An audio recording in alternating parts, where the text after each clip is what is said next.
NPS यानी national pension system या फिर कुछ लोग इसे नेशनल पेंशन स्कीम भी बोलते हैं। अब एनपीएस क्या है? ये एक सरकारी स्कीम है जिसे 2004 में सिर्फ गवर्नमेंट एम्प्लॉयज के लिए लाया गया था, पर बाद में इसे सभी लोगों के लिए कर दिया गया।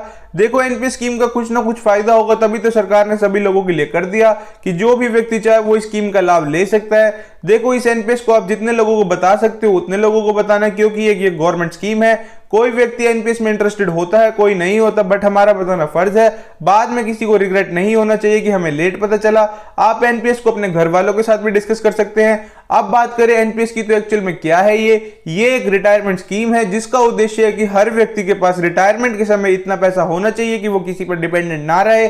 देखो, अभी आपकी उम्र जो भी हो, जब तक आप काम कर रहे हो तब तक ठीक है कि आपके पास पैसे आ रहे हैं, आप किसी पर डिपेंडेंट नहीं हो। पर जब आप रिटायर हो जाओगे बट तब भी पैसे चाहिए होंगे, तो उस टाइम किसी पर डिपेंडेंट ना होना पड़े, तो सरकार ने इसलिए स्कीम चलाई है। इस स्कीम को आप जितना जल्दी स्टार्ट करोगे उतना ही ज्यादा आपका फायदा होगा रिटायरमेंट के टाइम पर। इस चीज को हम वीडियो के एंड में एक एग्जांपल से भी समझेंगे कि जल्दी स्टार्ट करने पर ज्यादा फायदा कैसे होगा। अब आप बोलोगे कि इस स्कीम के लिए कौन कौन एलिजिबल है। इस स्कीम के लिए कोई भी अप्लाई कर सकता है, चाहे वो गवर्नमेंट सेक्टर एम्प्लॉय हो या प्राइवेट सेक्टर एम्प्लॉय या फिर सेल्फ एम्प्लॉयड ही क्यों ना हो। बस आपकी एज 18 से 65 साल के बीच होनी चाहिए और साथ ही साथ आप भारतीय नागरिक भी होने चाहिए। अब आप पूछोगे कि एनपीएस खुलवाने के लिए स्टार्टिंग में कितने पैसे चाहिए होंगे, तो एनपीएस में अप्लाई करने के लिए स्टार्टिंग में आपको कम से कम 500 रुपए जमा करवाने होंगे और आपको एनपीएस अकाउंट एक्टिवेट रखने के लिए सालाना 1000 रुपए कम से कम इस अकाउंट में डालने होंगे। जो अमाउंट आप डालोगे उस पर आपको इंटरेस्ट भी मिलेगा। अब ये मत समझ लेना कि मिनिमम अमाउंट साल की 1000 रुपए तो यही भरनी है। ये आप पर डिपेंड करता है कि आप अपने अकॉर्डिंगली कितना इन्वेस्ट कर सकते हैं स्कीम में। जितना ज्यादा आप इन्वेस्ट करोगे उतना ज्यादा आपको फायदा मिलेगा रिटायरमेंट के टाइम पर। अब आप बोलोगे ये तो बहुत बढ़िया अकाउंट है, इससे तो हमारी रिटायरमेंट की सेविंग्स भी हो जाएंगी, तो हम क्या मल्टीपल एनपीएस अकाउंट खोल सकते हैं? तो इसका आंसर है नहीं, क्योंकि जब आप एनपीएस अकाउंट खुलवाते हो तब आपको एक 12 डिजिट का पैन नंबर दिया जाता है, जिसका मतलब होता है परमानेंट रिटायरमेंट अकाउंट नंबर। ये एक यूनिक अकाउंट नंबर होता है जो लाइफ टाइम तक सेम रहता है। अब आप बोलोगे ये अकाउंट सेफ तो है ना, कहीं हमारे साथ कुछ फ्रॉड तो नहीं होगा? ये अकाउंट बिल्कुल सेफ है, क्योंकि एनपीएस अकाउंट को पीएफआरडीए रेगुलेट करता है। अब ये पीएफआरडीए क्या है? तो जैसे बैंक को रेगुलेट आपका आरबीआई करता है, वैसे ही एनपीएस को पीएफआरडीए रेगुलेट करता है। पीएफआरडीए गवर्नमेंट ऑफ इंडिया के अंडर आता है, जो पेंशन के रूल एंड रेगुलेशंस को सुपरवाइज करता है। अब आप पूछेंगे कि इस अकाउंट को खुलवाने में और क्या क्या फायदे हैं। देखो, ये कुछ इन्वेस्टमेंट्स के लिए गवर्नमेंट स्कीम्स है, इन्हीं में से एक है एनपीएस। अब इन स्कीम्स के अंदर हमें 1.5 लाख रुपए का टैक्स रिबेट मिलता है। टैक्स रिबेट का मतलब होता है टैक्स पर छूट। प्लस एनपीएस का फायदा ये है, हमें 1.5 लाख के साथ साथ एडिशनल 50,000 रुपए का टैक्स रिबेट मिलता है, मतलब हमें 2 लाख रुपए का टोटल टैक्स रिबेट मिलता है। प्लस जो लोग सैलरी क्लास वाले हैं उनके लिए 10% ऑफ बेसिक सैलरी पर टैक्स रिबेट मिलता है। इसकी कुछ टर्म्स एंड कंडीशंस होती हैं, वो आप अपने अकॉर्डिंगली देख लेना। अब आपको मैं टैक्स रिबेट का मतलब एक एग्जांपल से समझाता हूं। मान लीजिए आपकी इनकम 10 लाख रुपए है और उस पर आपको 10% टैक्स देना होता है, तो आपका 10% हुआ 1 लाख रुपए, मतलब आपको 1 लाख रुपए का टैक्स देना है। जैसा कि आपको पता है कि एनपीएस के अंदर हमें 2 लाख रुपए का टैक्स रिबेट मिलता है, मतलब मेरी जो सैलरी है उसमें से 2 लाख रुपए पर मुझे टैक्स नहीं देना होगा। तो यहां पर मेरी सैलरी है 10 लाख रुपए, जिसमें से मुझे 2 लाख रुपए पर टैक्स नहीं देना, तो 10 लाख माइनस 2 लाख हुए 8 लाख रुपए। अब मुझे यहां पर 8 लाख रुपए पर 10% टैक्स देना होगा, जो हुआ 80,000 रुपए। उम्मीद करता हूं आपको टैक्स रिबेट समझ आ गया होगा। अब आप बोलोगे कि सारी बात ठीक है, पर जो ये एनपीएस स्कीम है ये कितने सालों के लिए होती है, मतलब हमें कितने सालों तक पैसा डालना और कब हमारा पैसा हमें वापस मिलेगा? देखो, कोई भी व्यक्ति इस अकाउंट को 18 से 65 की उम्र के बीच में खुलवा सकता है और इसमें मिनिमम कितने पैसे डालने हैं ये मैं आपको वीडियो की स्टार्टिंग में बता चुका हूं।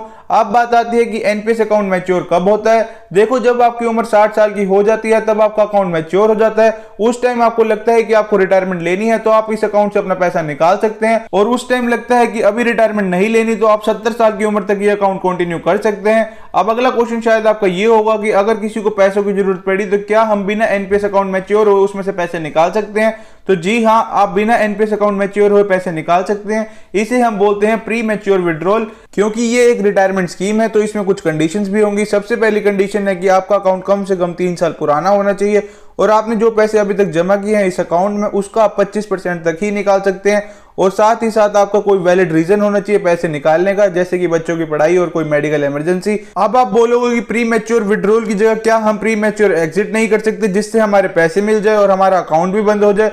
तो ये भी पॉसिबल है। प्री मैच्योर एग्जिट के लिए कम से कम आपका एनपीएस अकाउंट 10 साल पुराना होना चाहिए, और जब आप प्री मैच्योर एग्जिट करोगे तो आपके जो पैसे होंगे उसका 20% आपको लमसम यानी इकट्ठा पैसा मिल जाएगा, और बाकी जो बचा हुआ पैसा है वो आपको एन्युटी में मिलेगा यानी मंथली पेंशन की फॉर्म में मिलेगा। अगर आपने जो पैसा इकट्ठा किया वो 2.5 लाख से ज्यादा नहीं है तो आप सारा पैसा इकट्ठा लमसम में ले सकते हैं। उम्मीद करता हूं आपको प्री मैच्योर एग्जिट भी समझ आ गया होगा। अब दिमाग में ये आता है कि अगर एनपीएस होल्डर की डेथ हो जाए तो फिर क्या होगा। तो इस केस में आपने जिसे भी नॉमिनी बनाया होगा उसे सारा पैसा मिल जाएगा। अब आप पूछोगे कि एनपीएस अकाउंट मैच्योर होने पर क्या होगा, तो इस केस में जितनी भी आपकी अमाउंट होगी उसका 60% अमाउंट आपको इकट्ठा मिल जाएगा और बाकी का 40% आपको पेंशन की फॉर्म में मिलेगा। तो चलिए इसे एक एग्जांपल से भी समझते हैं। मान लीजिए जो भी आपने पैसा जमा किया और उस पर जो भी इंटरेस्ट आपको मिला 60 सालों में, वो सब मिलाकर आपका अमाउंट होगा 1 करोड़ रुपए। तो इसमें से आपको 60 लाख रुपए तो आपको इकट्ठा लमसम में मिल जाएगा, और बाकी का जो बचा हुआ 40 लाख रुपए वो आपको एन्युटी में मिलेगा, मतलब कि आपको पेंशन की फॉर्म में मिलेगा। अब क्वेश्चन ये आता है कि मान लो किसी ने एनपीएस स्टार्ट किया पर कुछ साल बाद उसने पैसे डालना बंद कर दिया तो क्या होगा। तो इस केस में आपका एनपीएस अकाउंट फ्रीज हो जाएगा, जो पैसे इसमें पड़े हैं वो पड़े ही रहेंगे। इसे फिर से एक्टिवेट करवाने के लिए आपने जितने साल इसमें पैसे नहीं डाले मल्टीप्लाई में इसकी मिनिमम एनुअल डिपॉजिट प्लस कुछ पेनल्टी फीस आपको पे करनी होगी। अब हम बात करेंगे एनपीएस काम कैसे करता है, तो यहाँ पर बहुत सारी चीजें इन्वॉल्व होती हैं, जैसे कि pension fund manager, trustee bank, PFRDA, NPS trust, POP. तो चलिए इसे समझते हैं ज्यादा डीप में ना जाते हुए। सबसे पहले पर्सन ने अपना एनपीएस अकाउंट खुलवाया, वो ऑनलाइन भी खुलवा सकता है और ऑफलाइन भी। ऑफलाइन में उसे पीओपी यानी पॉइंट ऑफ प्रेजेंस के पास जाना होता है, जो कि हमारे बैंक्स होते हैं। अकाउंट खुलवाने के बाद जो पैसा यूजर ने डाला वो पैसा ट्रस्टी बैंक के पास जाता है, वो ट्रस्टी बैंक आगे पैसा पेंशन फंड मैनेजर्स को देता है, और आगे पेंशन फंड मैनेजर ये पैसा अलग अलग जगह पर इन्वेस्ट करते हैं। इन सभी पर नजर रखता है एनपीएस ट्रस्ट, और एनपीएस ट्रस्ट पर कंट्रोल करता है पीएफआरडीए। अब बात आती है कि जो पैसा आप इन्वेस्ट करते हो वो मैनेज कौन करता है, तो जी हाँ, वो पैसा आपका पेंशन फंड मैनेजर्स मैनेज करते हैं। ये कुछ पेंशन फंड मैनेजर्स हैं जो आपका पैसा अलग अलग जगह पर इन्वेस्ट करते हैं। आप इनमें से किसी एक को चूज कर सकते हैं। अब आप पूछोगे कहां पर आपका पैसा इन्वेस्ट होता है, तो आपका पैसा इक्विटी में, कॉर्पोरेट बॉन्ड्स में, गवर्नमेंट सिक्योरिटीज में इन्वेस्ट होता है। इक्विटी में रिटर्न तो अच्छा होता है बट रिस्क हाई होता है। कॉर्पोरेट बॉन्ड में मॉडरेट रिस्क होता है और रिटर्न भी मॉडरेट होता है। और वहीं हम बात करें गवर्नमेंट सिक्योरिटीज की, तो वहां पर रिटर्न कम होता है पर रिस्क बिल्कुल ही लो होता है। अब आप शायद ये पूछोगे कि जो ये इन्वेस्टमेंट है क्या हम अपने अकॉर्डिंग नहीं कर सकते। जी हाँ, आप बिल्कुल अपने अकॉर्डिंग इन्वेस्टमेंट कर सकते हो। अगर आप खुद डिसाइड करना चाहते हो कि आपको कितने पैसे कहां पर इन्वेस्ट करते हैं तो उसको बोलते हैं एक्टिव चॉइस। अगर आप खुद से डिसाइड नहीं करना चाहते कि आपको कहां पर इन्वेस्ट करना है तो आपको ऑप्शन मिल जाएगा ऑटो चॉइस का, जहां पर आपकी एज के हिसाब से इन्वेस्ट किया जाएगा।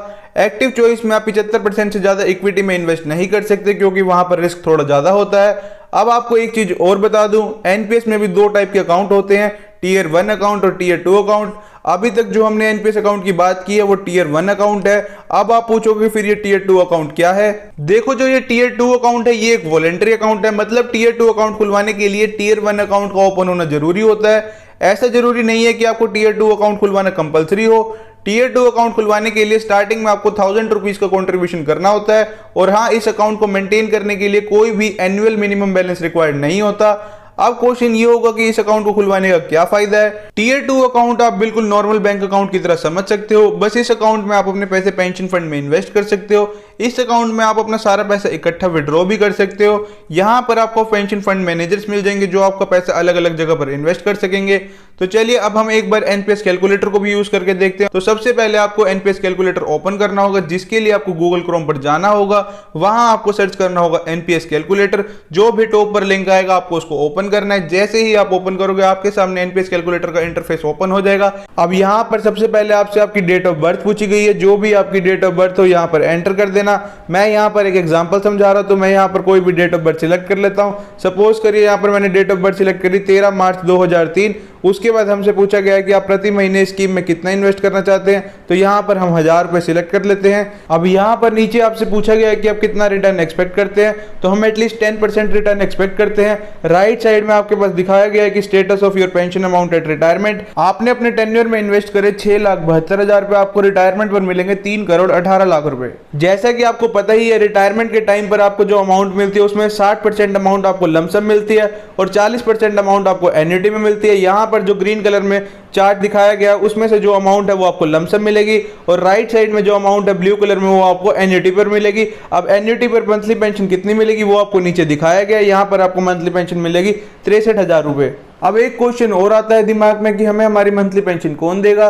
तो ये कुछ एन्युटी सर्विस प्रोवाइडर्स हैं, हमें इनमें से किसी एक को सिलेक्ट करना होता है, ये हमें हमारी मंथली पेंशन देते हैं। अब ऑलमोस्ट सारी चीजें समझ आने के बाद अब बात आती है कि हम अपना एनपीएस अकाउंट कहां पर खोल सकते हैं। हम अपना एनपीएस अकाउंट ऑनलाइन भी खोल सकते हैं और ऑफलाइन भी। ऑफलाइन के अंदर हमें पीओपी यानी पॉइंट ऑफ प्रेजेंस के पास जाके अकाउंट खुलवाना होता है, जो बेसिकली हमारे बैंक होते हैं। अब ऑनलाइन की बात करें तो इनका एक मोबाइल ऐप भी है और वेबसाइट भी है, आप ई एनपीएस की वेबसाइट पर जाके अपना अकाउंट खुलवा सकते हैं। जब भी आप अपना एनपीएस अकाउंट खुलवाएं तो एक बार किसी सीए या किसी बैंक एम्प्लॉय को जरूर कंसल्ट करें, क्योंकि इसकी टर्म्स एंड कंडीशंस बदलती रहती हैं। और अगर आपको कुछ डाउट हो तो आप नीचे कमेंट सेक्शन में पूछ सकते हैं, और साथ ही साथ मैं आपको कुछ नीचे डिस्क्रिप्शन में लिंक भी दे दूंगा जिससे आपके डाउट क्लियर हो जाएंगे। So this is the end of the video. अगर आपको वीडियो इन्फॉर्मेटिव लगी तो चैनल को सब्सक्राइब और वीडियो को लाइक जरूर करना और अपने दोस्तों के साथ भी इसे शेयर करना। Thanks and thank you all.